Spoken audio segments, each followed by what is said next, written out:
If you're interested in a career in management consulting and you are in the middle of preparing for your case interview, this video is for you. I have been in your shoes before. I know how stressful it can be preparing for these case interviews. I've been through it when I interviewed for my consulting role at McKinsey.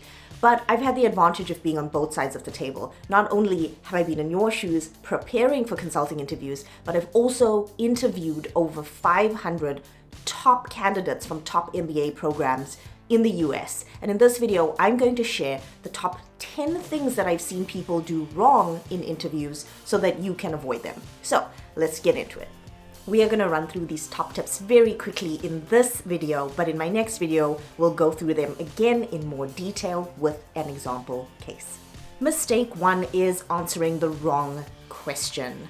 So very often I see people answering a question about a profitability decline when the question in fact was asking about a revenue decline. And what this means is that people waste a lot of time in a situation like this talking about things like cost, when in fact the question was only considering revenue and wanted to be focused more on price and quantity versus cost. And so the tip on this one is be sure to repeat back the question in your own words to the interviewer to make sure you are answering the right question. The second mistake is just jumping right into answering the question without asking for time to think about it. Now, in the McKinsey style of interviews, being structured in your answer is far more important than being fast in your answer. And if you're one of the rare people that can be structured on the cuff, then go ahead and do that. But the majority of us are unable to, and your interviewers are aware of this. So the tip here is to ask for time after every question so you can structure your thoughts before answering. And the exact wording that I like to use here is, can I please have a minute to structure my thoughts? The third mistake is missing details that were mentioned in the prompt or in the question. So the prompt is the 2-minute context that's provided at the start of the case that tells you a little bit more about the client and the problem they're facing. Very often there are little Easter eggs of information in that prompt that people seem to overlook. And so an example in one of my cases that I like to use, in the prompt I mentioned that our client uses a direct sales force to sell their product to hospitals. And the crux of the case, or the solution of the case, actually centers around this direct sales force and revising their incentives. But very, very often in the case, people completely forget the fact that I mentioned a direct sales force is used, and then I would have to nudge them in that direction. So the tip here is listen really closely to everything that's mentioned in the prompt and go into it with the mindset of everything that's been told to me is relevant in some way. The fourth is not structuring an answer adequately. So as mentioned earlier, it is really important for your answers to be structured. It is what your interviewer is looking for. So the tip here is you want to avoid stream of consciousness type answers unless your interviewer specifically gives you permission to just openly brainstorm spur of the moment. But if not, you need to assume that every single question needs a structured answer. A structured answer has a categorization of sorts and a hierarchy from top to bottom. So there are broader themes, which I like to call branches, and under each broader theme are more detail, maybe 2 to 3 points of more detail, which are like the leaves on a tree. The fifth mistake is not communicating in a structured top-down way. So sometimes interview candidates have their structured thinking down on paper, but then when communicating it, they go all over the place. And so my tip on this one is that you want to communicate your answer with broad themes first, then you go back into one of the themes before going deeper to the leaves of that theme. Then you come back to a branch level, you hop over to another branch, you go down to the leaves of that branch, and then back up to the next branch, and then down to the leaves again. So when you're communicating your answer, you want to communicate the broad themes first, so mention each branch before diving into the leaves of each branch. The sixth mistake is people hitting all of the obvious drivers or solutions to a problem, but missing some of the more creative ones. So if I'm trying to come up with less obvious drivers or solutions for a problem, I like to think about product mix, competitors, complements, substitutes, and cannibalization as potential inspiration for more creative answers. So just to get into a quick example on this, imagine that our client is an alcohol manufacturer, and so they make spirits like vodkas and whiskeys. And in recent months, they've seen a decline in profitability. So if the question that we were asked is to identify where this decline in profitability is coming from, and you're looking for more creative sources of a profitability decline, let's just run this problem through those 5 metrics. So if we look at product mix, this would be, has there been a shift in proportions of our product mix where a high profitability product is performing worse than a low profitability product, which has seen increased performance in recent months? The next is competitors, and so has there been a new competitor entrant in the market, and have we been strategically decreasing prices to maintain market share, or has the competitor been stealing volume from us and we've seen a decrease in quantity?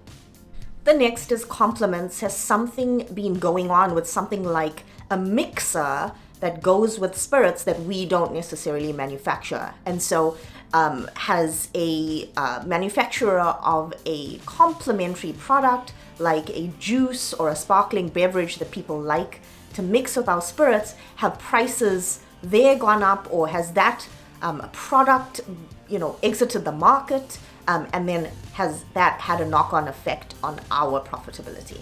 And the fourth is substitutes. Has a substitute product entered the market, such as a spirit and a sparkling beverage already mixed together in a can, and we're losing market share that way? And cannibalization is the last. And if we're specifically looking into declining profitability in our, say, whiskey product line, is it possible that our vodka product line is cannibalizing whiskey sales in some way through something that they're doing through pricing and promotion? The seventh mistake is not talking your interviewer through the math in the quant's question. So you get credit in 2 ways on a quant's question.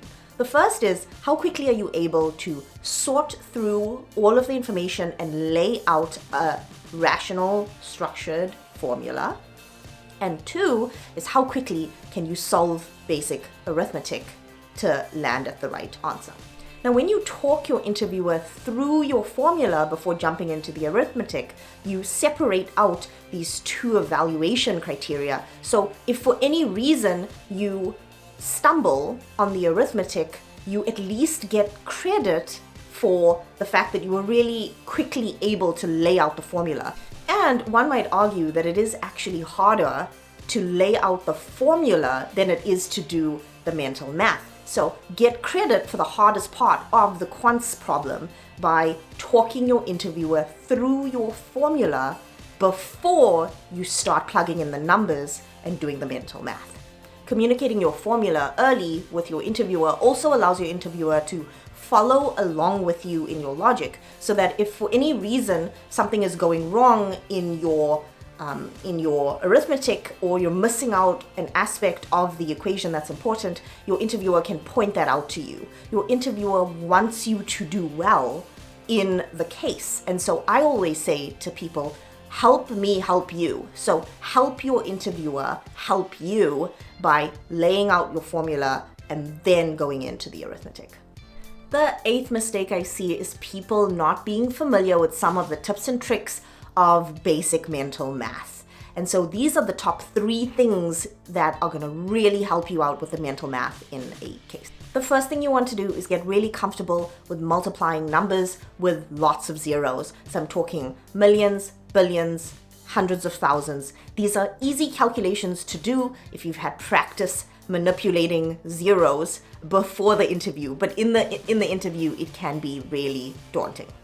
The second is memorize your fractions from 1 over 2 all the way to 1 over 12 in their decimal forms so that you can easily convert back to its fraction form.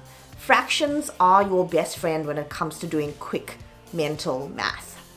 Okay.